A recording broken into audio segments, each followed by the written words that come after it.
Hello folks and welcome back to Shogun Total War. I am Kanastep and this is going to be part 2 of my 1530 campaign where I'm playing as Clan Shimazu. And in the last episode I did just kind of introduce things and I did start a war with the Imagawa clan. Now I did state that this was going to be a pretty slow start to this campaign because, well, for one thing, funds are very limited, and also because the rebels all act together as one faction.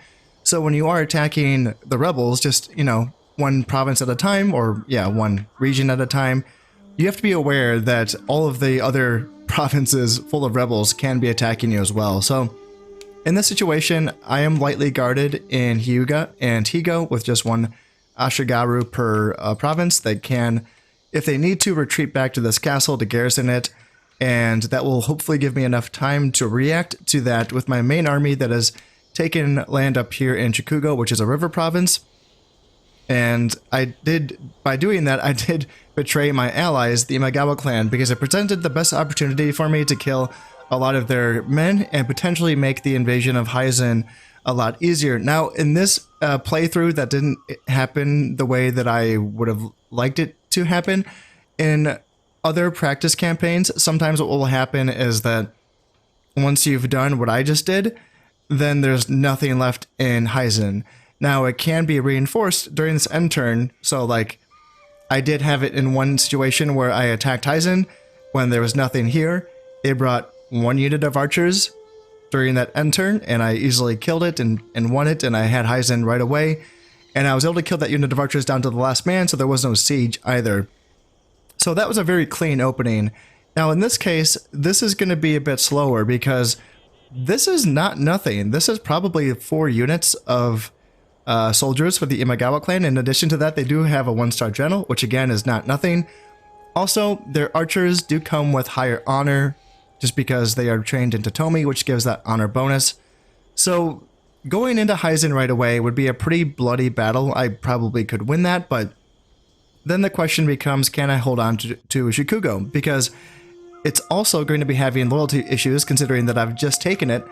And if I leave it right away with essentially my full force, sure, I could leave 1 unit to garrison it, but I would probably lose Chikugo to a rebellion. Like, that's very, very likely. Now, what would happen then from there is, even if I could take Hizen, take a few losses, sure, but maybe there's going to be some soldiers left in this castle that I need to siege out. And maybe during this process, during this time period, I will have to send my main army back to Chikugo to defend it from possibly a rebellion, or maybe I also have to move down to Higo or Hyuga to defend it, potentially from these 2 units that are here in Bungo, which is not much, but it is more than my 1 unit of Ashigaru, which is in both of these provinces. So I'm in a situation right now where I really should not attack Hizen. Not yet. I should build this castle. It is only going to take 2 turns. In that process, the loyalty of the province will slowly build up. And it's going to give me some time to train some more soldiers and to retrain some of my guys that have gotten injured in that last battle. So I can be doing that. I can merge some of these units as well, like you, and then also just for for your information, the experience of a unit is tracked per soldier. So when you see, for instance, in this case, this unit says that it has an honor of 2, right? That's what that number indicates. So it's going to be fighting pretty well. However, that honor is tracked by a soldier. So when you merge 2 units together, and it might lower that honor because the aggregate value of those soldiers ends up being 1 instead of 2, you don't have to worry about that too much. That honor is still there. The soldiers that have that honor level of 2 still have it. It's just that the overall value on that unit is going to be lower. That also works if you retrain a unit that is beat up. So if I were to retrain this unit of 49 Yari Samurai to get an additional 11 guys to fill this unit back up, well, those 11 guys are going to be green, right? No experience, and that might lower this down to 1 honor. But again, the people that already have that 2 honor in this unit are always going to have it, So what you can do is, if you take 2 units of high honor, say you have 2 units that both had, 2 honor, for instance, you can combine those and then retrain the leftovers, the scraps from that lower unit left over. That is an option. Or you can always leave that unit kind of in your rear guard and use that unit of high honor leftovers to refit other veteran units as you go along in your campaign. That's something that I'll be doing more often as I go along in this campaign. For the time being, I probably will use this opportunity while I'm still training, but also to retrain some soldiers, because I probably will be here in Shikugo for a little while, at least. I think. I mean, I do need to keep training just actual full units nonstop. That is one thing, and I do actually have the economy for it, because when I declared war on the Imagawa clan, I was lucky in that all of the other clans stayed with me. They're all still allied with me. So that means that I'm still making 1,000 koku off of my alliances. That's per year. That's really good. In fact, if you look at my total income, you will see that only 577 of my income is coming from farms. That's how poor my farms are. And that's how important my alliances are to me right now. In fact, I really hope that for the time being, none of them go to war with each other, because then I will have to lose another alliance by choosing one over the other. So, fingers crossed that this can last a little bit longer here. The good news is, the Imagawa, by losing all of their alliances, I mean, they lost every alliance. If we look down here, they have 0 allies. So they're not making any money off of that. They're just making money off of Hizen, which does have decent income. It's making 408, yeah, plus 200 off of this port as well. So Hizen's, pretty good for them. But other than that, Totomi doesn't have good farm income. Again, it has a port, which is nice. But Tsuruga is also super duper poor. And I don't know if they have Mikawa yet, but it's also not wealthy. So the only thing really holding together the Imagawa economy at this point is Hizen. And I should, yeah, I do need to focus on taking it, but this is not something that I can rush. Now, there is something that I want to discuss a little bit here, and I might go into lengths on this one, so strap in for a bit of a rundown here. There's an idea that I like to implement in all of my campaigns in Shogun and Medieval 1. That's an idea that I got from the official strategy guide for this game. They called it in that guide, the satellite defense idea. And the way that works is that you can have frontier regions essentially be your lightly guarded force, as long as they all connect. Say, for instance, if I owned Bungo, Chikuzen, and Hizen, and you might think, well, gosh, I need 3 armies to defend 3 provinces. Well, imagine Hizen had another province on it. Well, that's not the case. Since they all do border Shikugo, what I could have instead is just a single unit, Ashigaru, because they're cheap upkeep, right? To garrison Bungo, Chikuzen, and Hizen. As long as all 3 provinces have a castle for that unit to retreat to, once that province is attacked, it's going to be fine. Then, during that next turn, with your centralized army in your centralized province that is attached or, touching all those other frontier provinces, you can then attack in that next turn and relieve your garrison before, there's any casualties taken at all from attrition to your garrison army. And that works pretty well. What this allows you to do is to defend a multiple province border with only 1 army as opposed to 3 armies, and this is going to keep your upkeep down. And this is a very effective form of defense. Now, it's not without its cons, which is something, it's just a beautiful thing that I love about this game, is that it does allow for these really common sense strategies that also aren't perfect because, well, not because like the developers felt like they needed to game it or to create a mechanic that punished you. It's all so common sense. It really flows very well. So here's the idea. The thing is, the satellite defense idea that I've just illustrated, it works very well, right? But the downside is that you don't, or you shouldn't really be building buildings in these provinces, because if an opposing army attacks either province, And even if you still, own the castle by having a unit of Ashigaru garrison that castle, you're still going to lose some buildings in that province just because you've lost the control of the province to that enemy army. Now, for many provinces, that doesn't really matter so much because you might think, well, there's nothing there, so there's no point in me building anything there. I'm talking about unit bonuses or an iron sands deposit for an armory or really, really good farmland or like a mining material that you can make money off of gold or something. If a province has none of those things, you might think, well, I'm not losing anything, right? It's going to be okay. But sometimes you have a frontier province that's like pretty valuable and you're like, damn, I kind of wish I could build that up. And so there is a con there for sure. You might almost consider having another army garrison that or, defend that province just so that you can clear it and make sure, you're okay to build it up.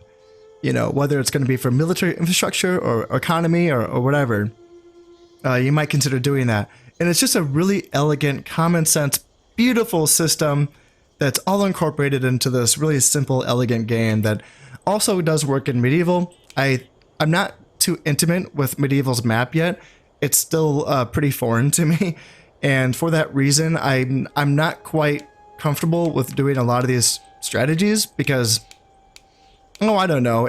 I feel like quite frankly, it's not about, for me, I don't attack the entire map. I just kind of hold on to my section and play tall when I play Medieval. But in Shogun, I pushed out the entire map. But yeah, it does work in Medieval totally. Now, there's something, see, I'm not done yet. There's something about this that I thought that I knew. At some point, I thought I knew something about this, and the more that I play these games, I'm down to zero now. I know nothing about this feature that I'm about to explain to you, and that is, in what order are buildings destroyed when a province is captured? Because at first it was my understanding that Medieval and Shogun were different in the sense that in Shogun, when a province is captured, even when the castle is still garrisoned by the defending force, buildings were going to get destroyed regardless. And that explains that feature that I just explained, right? Don't build up your frontier provinces. In Medieval, I thought that wasn't the case. I thought that the attacking armies would not automatically destroy buildings in provinces where the garrison is still owned by the defending faction, but I don't think that's true anymore at all. I'm pretty sure a province will lose buildings in 2 stages. Once, when the province is taken, and twice, once the castle is taken. Another thing that I thought that I knew, which I also am starting to really doubt, is that I thought that the method that you went about taking that castle would change what buildings would be lost. And what I mean by that is that I thought that if you assaulted a castle, then there would be a greater likelihood that you could keep some of the buildings, if not the castle itself, in your possession. And I'm really on the fence with this one. I just don't know anymore. I don't know anymore. It seems like, in Shogun at least, anytime you siege out a garrison and let it essentially starve to death, it seems like you will always lose that castle. Or maybe it's just the tier of that castle. I'm not sure, but it seems like a guaranteed thing. Whereas if you assault that castle, I think there is a chance that you keep that castle. What that chance is, or if I'm even right in the first place, I don't know anymore. I don't know. I'm getting the games mixed up. And that's another thing. I don't know if there's a difference between Medieval and Shogun. They might have the same mechanic this entire time. I don't know. It seems like when you do take a province in Shogun, it will tell you that some buildings have been damaged and some buildings have been destroyed. Now, for a very long time, I didn't know what the difference was until I believe one of y'all told me damaged means that a building lost one of its tiers. So if a famous spear dojo, which is the second tier of a spear dojo in this game, a damaged spear dojo would go down to just a regular tier 1 spear dojo, right? That's what that means. But for instance, a port, there's no upgrade to a port. So a port would would just get destroyed. With that being said, though, I gotta say, I feel like ports get destroyed less often than other buildings. And that's just another thing that I can't confirm. I feel that that's true. And then in medieval, I feel like that's the opposite. I feel like ports get destroyed all of the time in medieval. But again, that also isn't like a guaranteed thing. Sometimes you end up with the port still there, and I don't know. I've already spent too long on this. If you have any answers, I would really love to hear what your experiences are with this feature. With all of that being said, I'm going to go back to my initial idea, which is I like to kind of keep things, certain decision-making processes in these games, if I can make them smaller and to not have to think about everything, every single factor, I will try to do that. And in this case, the way that I make this decision smaller is by keeping the decision-making simpler, which is, as I described earlier, just don't build in my frontier provinces. Now, all of that is fine, except there's some exceptions that I need to make some corrections to. In my previous playthrough of the Sengoku Jidai campaign, I didn't pay enough heed to how exhausting it is on the army and myself to attack a river province over and over and over again. I always, of course, knew how difficult it was, but I always had faith in my own bridge baiting tactics that essentially will, as long as I have enough archers, it will always make sure that I take less casualties than the defender.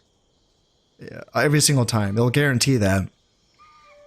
But you still don't want to have to attack rivers over and over again. Again, just for your own mental sanity, but also because it is taxing on an economy and an army, especially in the early game. It really is. It's something that I had so much confidence and faith in my bridge baiting tactics that I just thought it's okay if I lightly garrison a frontier province because it has a river in it. It's fine if I lose it and then I have to take it back again. It's okay.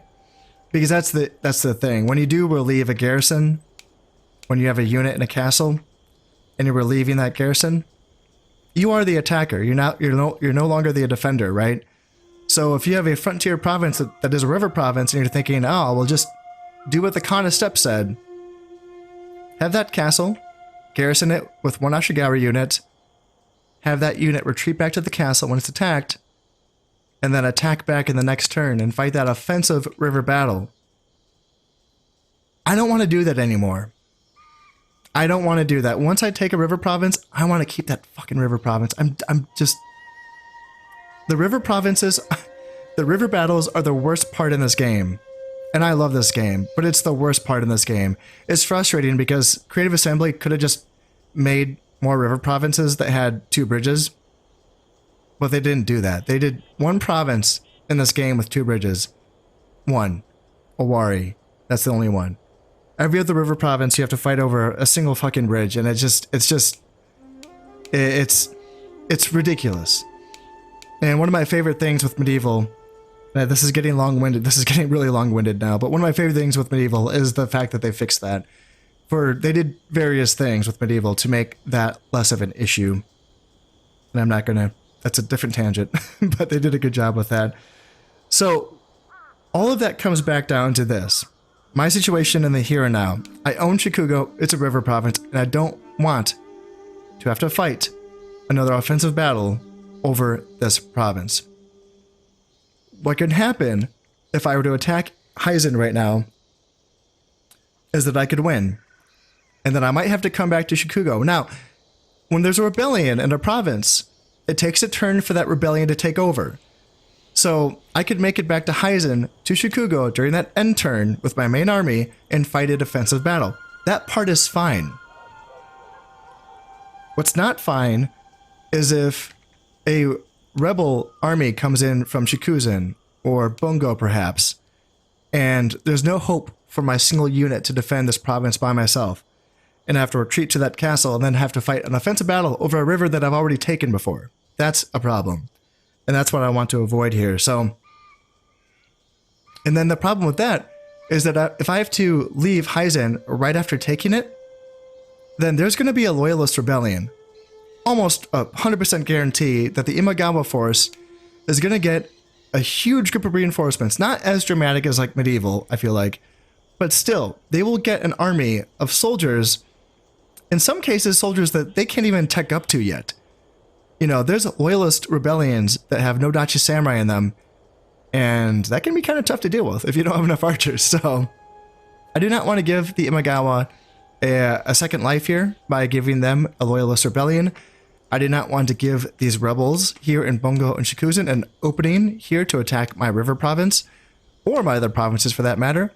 So all of this is a long-winded way of saying that I'm going to be hanging out here for a while. I'm making a bit of money, at least for now.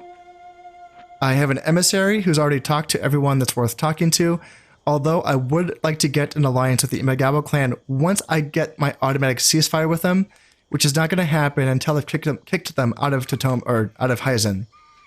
So that's going to be a little ways down the line. For the time being, I want to get my emissary back to Hizen, which is going to take 5 turns.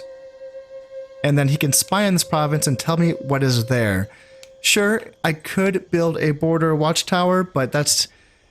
See, I don't really build border watchtowers in this game like I do with medieval. In medieval, it takes 1 turn and it costs 100 florins. It's wonderful. I love it.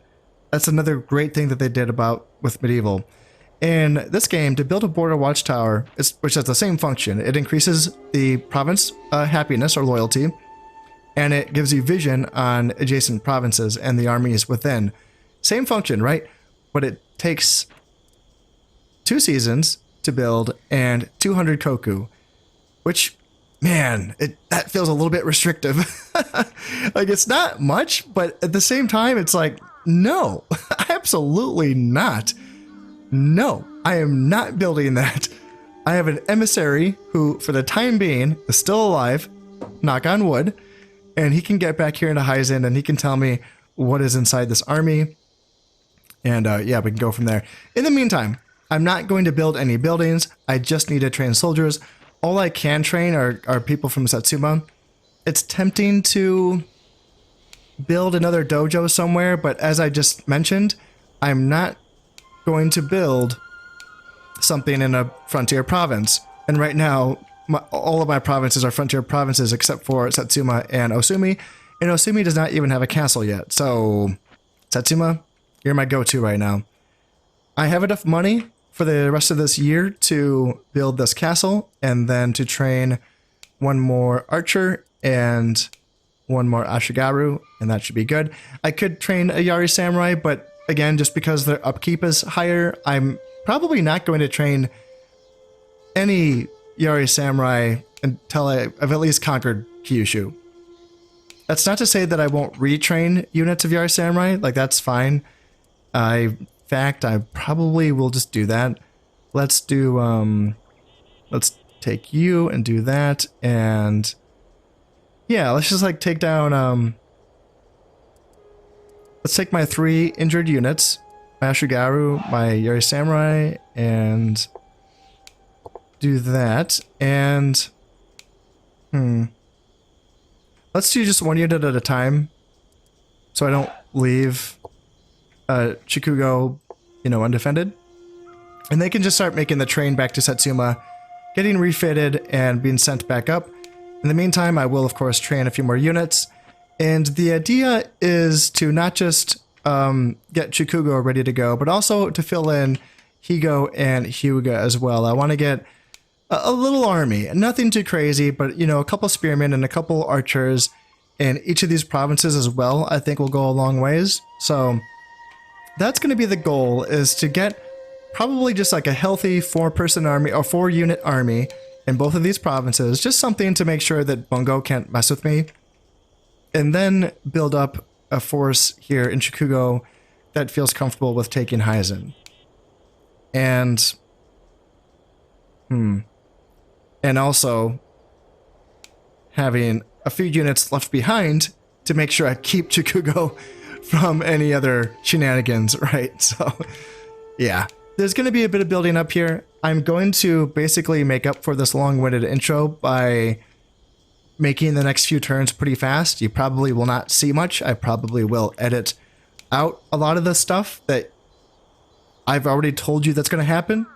So you don't necessarily need to see it unless I do decide to go with a different course of action. Fast forward a couple of turns and we do have a new harvest in. I do have 1600 koku to play with here. That's going to buy me more than just soldiers, so let's put a building in. I think it's time to get a port here in Satsuma because the nice thing with ports is that it's going to provide a reliable 200 koku per year no matter what. Unlike the harvest, which of course is dictated by the gods and the rains and the seasons and what have you. It's pretty, you know, it's not a reliable source of income, especially I think I did mention already that the expert difficulty I think does have more poor harvests than average and good harvests. So relying on ports as a stable source of income I think is a good idea. Now ports, it's again, doesn't come with any downsides. It's expensive, 750 koku. It does require a castle initially in that province to build it. So even though I do intend on having a port in every single province, that's a is it 250 or is it 1,000? 1,000, yeah, that's 1,000 koku investment to get a port in every single province.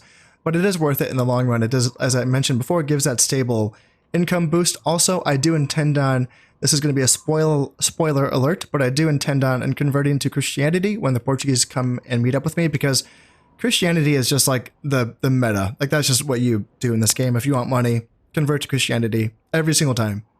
There's obviously different reasons for not doing it, like for role-playing aspects, basically. But if you just want the best economy in the game, go for Christianity, because that's going to allow you to build a Portuguese trading post in every single province that it already has a port. And that's when that investment just goes crazy, because for every single Portuguese trading post, you're making it another 200.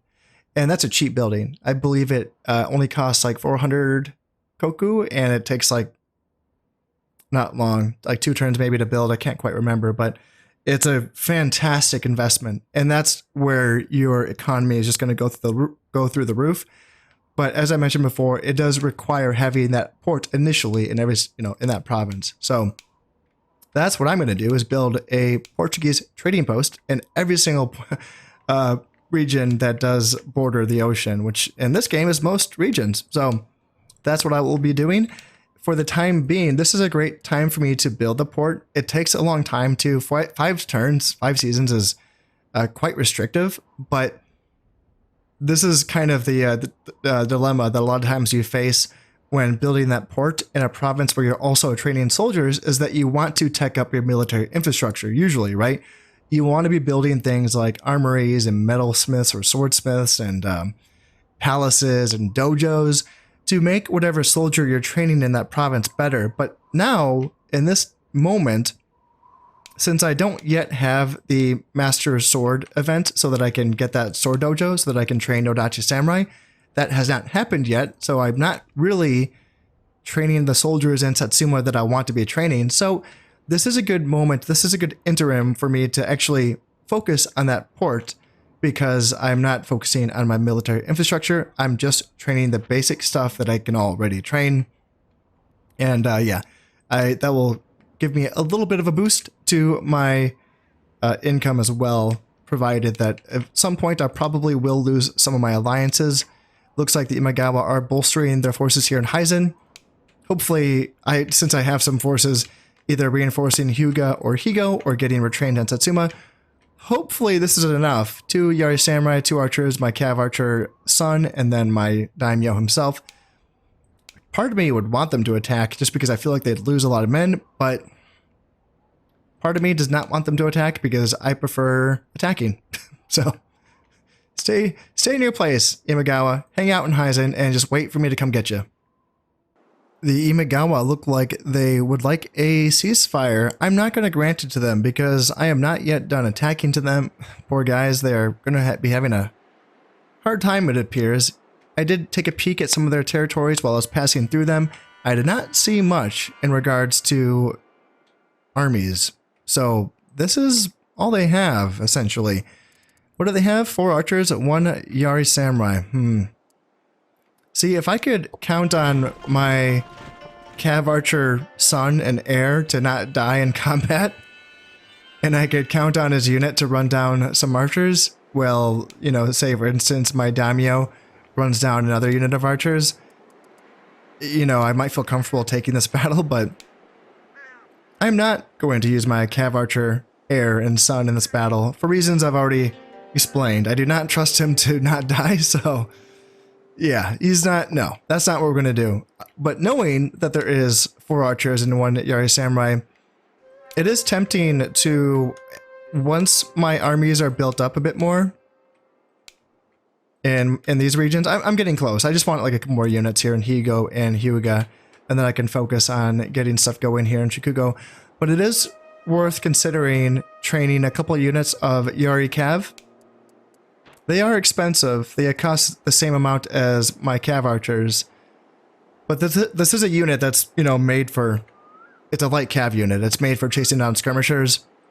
Now, in expert difficulty, and with the Imagawa archers having their veterancy, they can probably beat Yari Cav in combat, which is kind of silly, but I've seen archers in this game beat Yari Cav in combat. So, it's not like a done deal kind of thing. It's not like, you know, you get them into the archers and you win the game or win the battle, but it still can give the rest of your army some breathing room, because even though I've seen Yari Cav lose to archers in melee combat, the archers will still try to skirmish away a little bit, you know, and just kind of get them offline, and so that they are not shooting at the rest of your army. That can still be valuable, so it's worth keeping an eye on that. It's worth considering getting a few units of those horsemen into my armies when I'm ready to attack Hizen. I did decide to build a tea house here in the province of Osumi. This is off of my frontier, so this should be a safe place for it to be built. And this is a very important building to me. It's very dear to my heart because this is going to allow me to train up my favorite agent in this game, which is the Shinobi. This is that unit that is, it's a counter spy and a spy. It just serves multiple roles. You can put it in your own provinces to boost your own population loyalty. You can put it into enemy provinces to decrease their loyalty and try to provoke rebellions. You can, is there other stuff? I'm trying to, okay, now I'm getting confused because I'm thinking about other, now I'm thinking about medieval. But what it also can do is it can guard your generals from being assassinated. So it can catch enemy shinobi and enemy assassins and ninja that are going through your territories. So pretty soon, in fact, like, you know, I suppose close to around now, what I would do is, what would I do? I would have a minimum of 4 shinobi surrounding each of my heirs in the same province of each of my heirs. And in my experience, that's enough to keep them safe from ninjas, not geishas, but ninjas. And then I would have 2 shinobi protecting my daimyos. Now, you might wonder why less for your daimyo. I'm certain that they have a higher natural defense versus ninjas than heirs do, so they require less protection. But in my experience, 2 ninjas, or 2 shinobi defending your daimyo and 4 shinobi defending your heirs will get the job done. What's also wonderful about these guys is that they cost 0 upkeep, and that's true with all agents. So they're super cheap, 100 koku, that's it.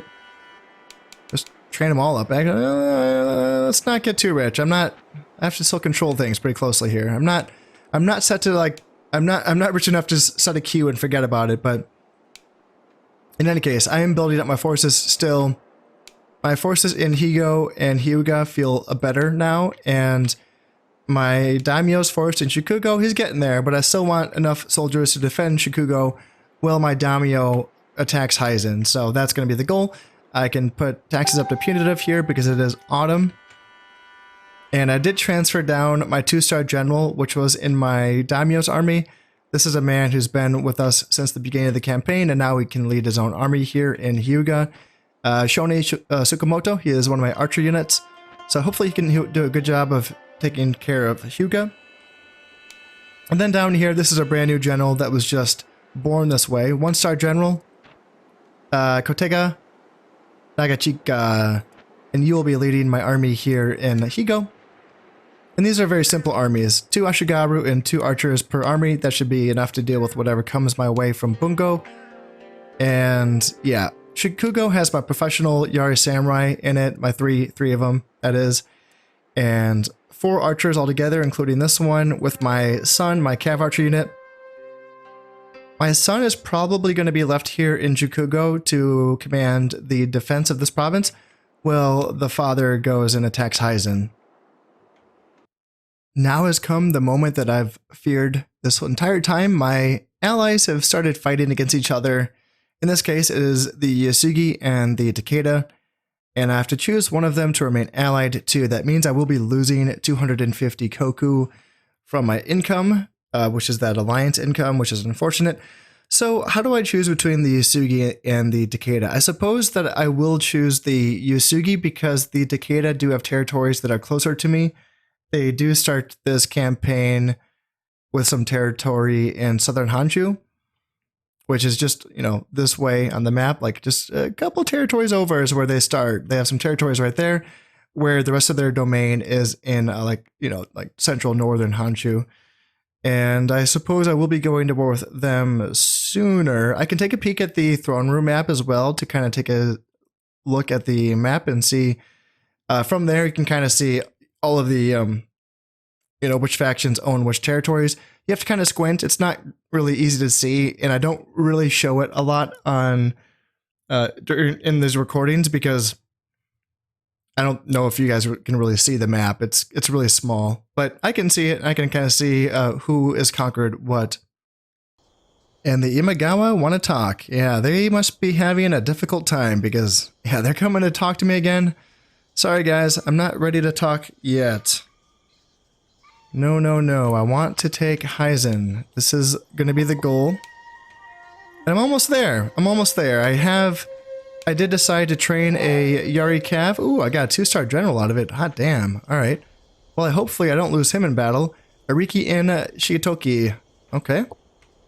Let's get you moved up and get this archer moved up. So I will be having a couple units to remain in Chikugo, as I mentioned, with my son. Well, this army goes to attack Hizen, but I still want just a few more turns to get things in order, and then I'll be ready to attack. And in the meantime, I got some shinobi that are moving out, and they can keep my regions locked down and secure in the meantime. And I do want to take a peek at what is going on in the rest of the map. From what I could tell, the Imagawa actually do own Tsuruga, Totomi, Mikawa, and Shinano, which is a very valuable province, so good on them. The Takeda just own Kai and Izu, and then the Hojo just have Sagami, and that's it. And then the Yusugi own Musashi and Kazuke and something else, maybe Echigo, I think. Yeah, so the Hojo, are the Hojo at war with anyone?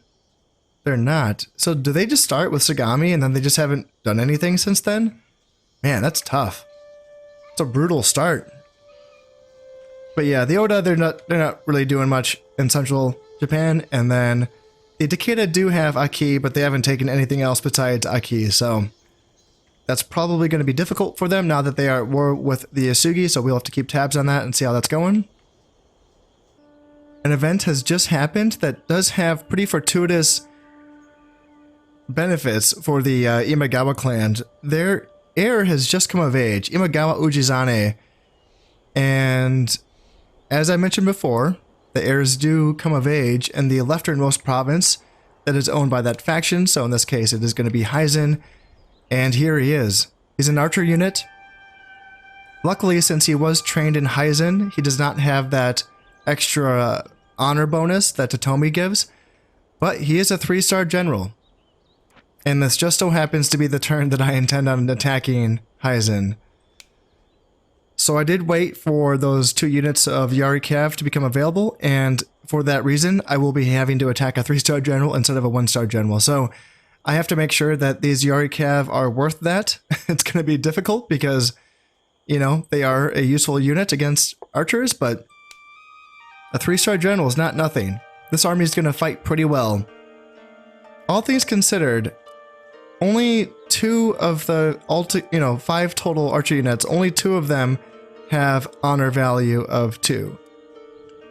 So the other 3 units must have been either trained in Hizen or they must have been available from the beginning of the campaign.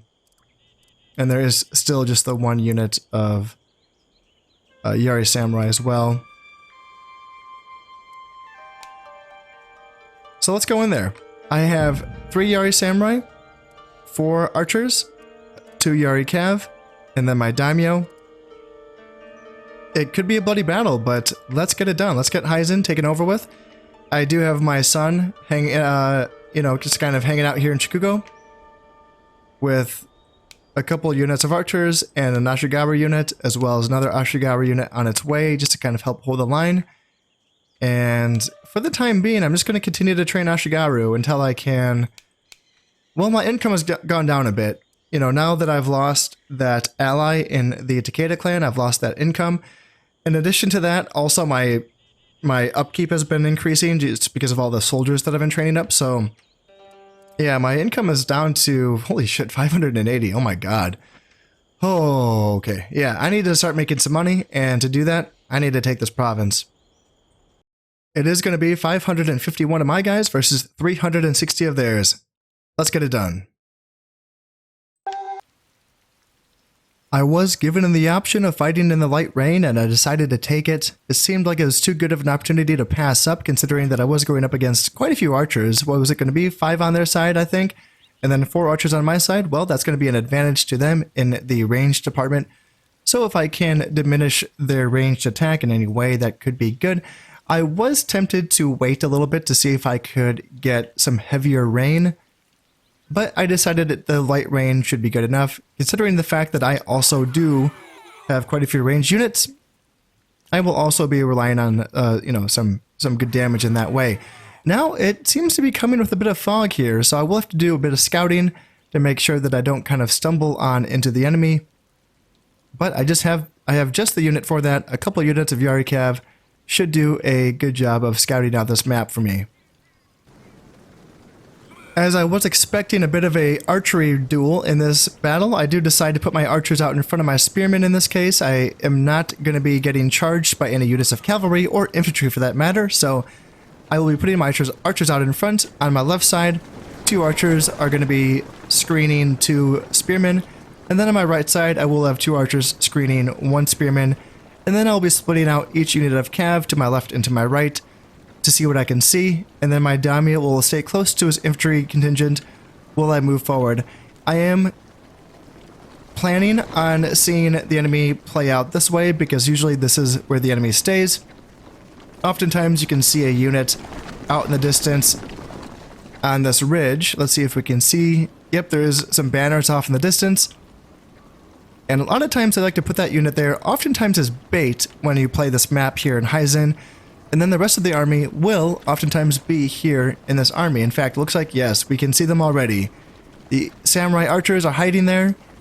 And as I've played this map quite a few times, I already kind of suspected this was going to be the strategy. However, this is going to make a good ridge to make my stand on as the enemy comes out of the forest. Up until this point, these spearmen that are off in this forest were still concealed. In fact, it will show me that here in this replay. It's interesting that in the replay, it will show you units that are supposed to be concealed, even if they're not, which is interesting. But I did not know yet. So I was thinking, okay, this is just too tempting. And I know that this was the point. I know that the point of this unit of archers is for it to be tempting, and for me to charge my units after it, only to get ambushed by the spears in the forest.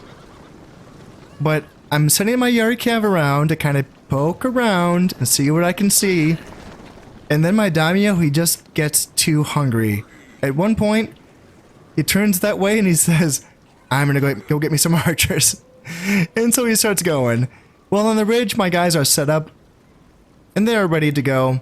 On this side, they don't really know which way to face. They don't know how much of a threat yet is going to be coming from the right side or they should turn everyone in this way to face off against these guys.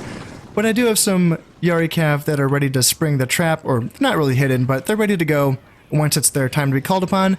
And then I see the spears. I see the spears and I go, whoa, whoa, whoa, whoa, whoa, whoa, whoa, I don't want any bit of that. Let's turn around. Let's get away from the spears. Yari Cav can move up. Just stay far away from the spears. Just be in the area, be in the neighborhood. And now they are starting to bring their archers out of the forest. And my guys are in a good position to rain down some fire on them. Not these guys. This lefternmost unit of archers does need to get brought further into the action. So I will be closing my lines a bit and bringing my left section over to the center a bit more, so that I can get fire supremacy onto their forces, which do seem like they are a little bit bunched up at this moment. And now their general, their heir, is coming out to lead. I don't really know what his plan is right now, and in speaking of not knowing what the plan is, this archer unit, I don't know if they're trying to flank me and get into melee with my forces. I'm not really sure. I didn't stop to ask them what they were doing. I just attacked. And I went in there, and I'm trying to get my Daimyo's unit, that legendary swordsman event. Yeah, they got on my flank and just immediately started shooting at me, so interesting tactic. I completely forgot about this unit of Yari Cav. For the time being, I will save them as a tactical reserve, of course. Pretty classic stuff from the Kana Step. And then I decided to send my Yari Samurai in to support my Daimyo, because he is fighting against these archers. He can do a good job at first, but eventually he will get overrun, so he will need support. These spearmen can come in and help out up against these archers and these other spearmen. And then I can bring my Yari Cav around to get a nice charge into the rear of these spearmen.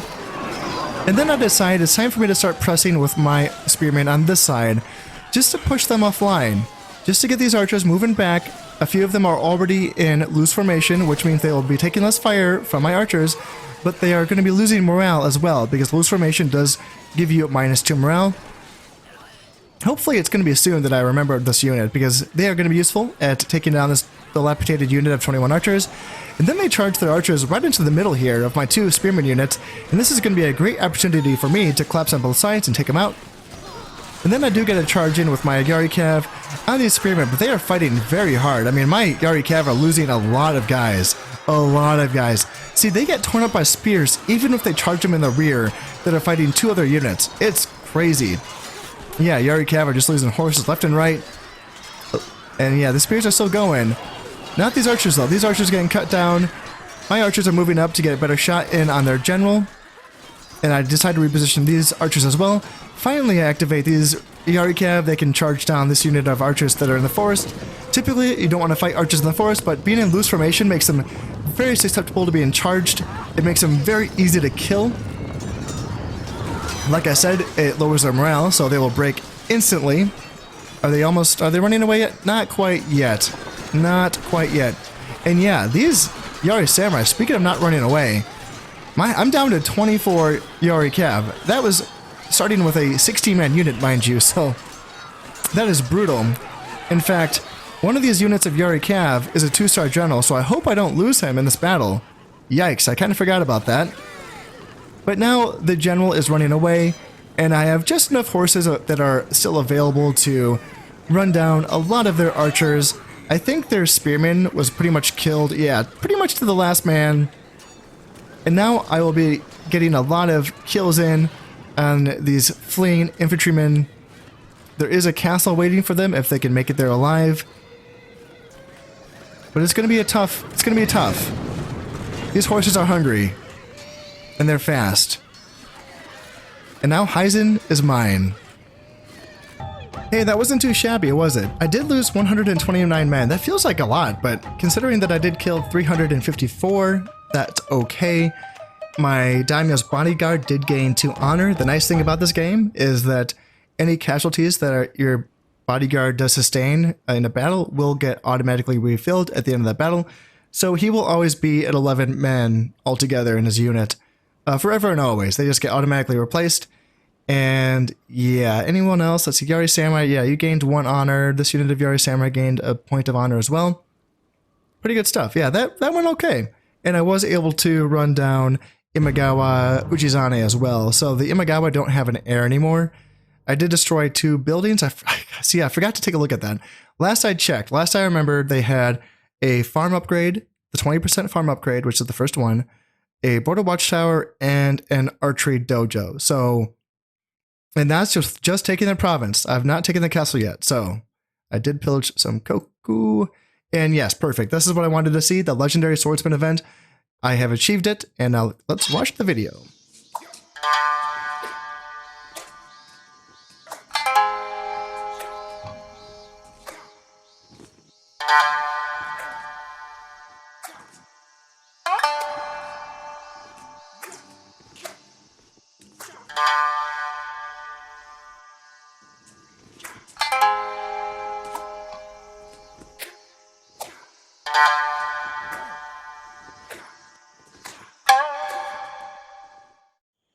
I'm just going to say, I think that I could probably swing a sword faster than that, so, you know, make me the swordsman, make me the swordmaster. I can do it. I got this, boss. Let's bring up my shinobi to hang out in Hizen, take a peek, and what do we got here? So there's 5 men hanging out, just 1 archer unit, and it's going to take 1 year, so it's going to take... What that means is, so obviously it's 4 turns in a year, but it's always going to be 1 more turn than the amount stated. Because it's going to say 1, 2, 3, 4, and then it's going to say it's about to fall. So when it says 1 year, it actually means it's going to take 5 turns for this 5-man unit of archers to starve to death. And that makes sense because they have enough provisions, presumably for, you know, hundreds of men, but it just has to be shared amongst the 5 of them. That means that I need to send my guys in to get rid of those 5 men. And yeah, that should be pretty good. I mean, we finally got Hizen taken care of. Once that's finished, we can go back and talk to the Imagawa and try to get an alliance because we should get an automatic ceasefire. In fact, let's just preemptively send you over. Yes, we can do that. And I can start building my... Where is it? Where is it? Do I have to wait till the next turn before I can build the sword dojo?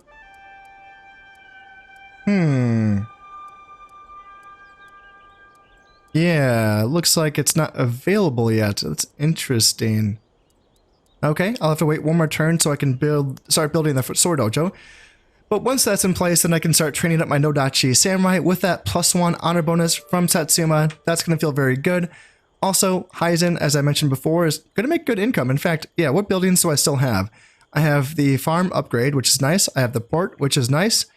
And I did lose the archery dojo, and I lost the border watchtower. And it said that 3 buildings were destroyed, didn't it? Isn't that what it said? Yeah, I don't know. I don't know what else they had, so I wasn't paying close enough attention. But in any case, that's going to be it for this episode. As always, I hope you've enjoyed this one, and thank you very much for watching. This has been Conasip playing at Shogun Total War. Thank you very much, and goodbye.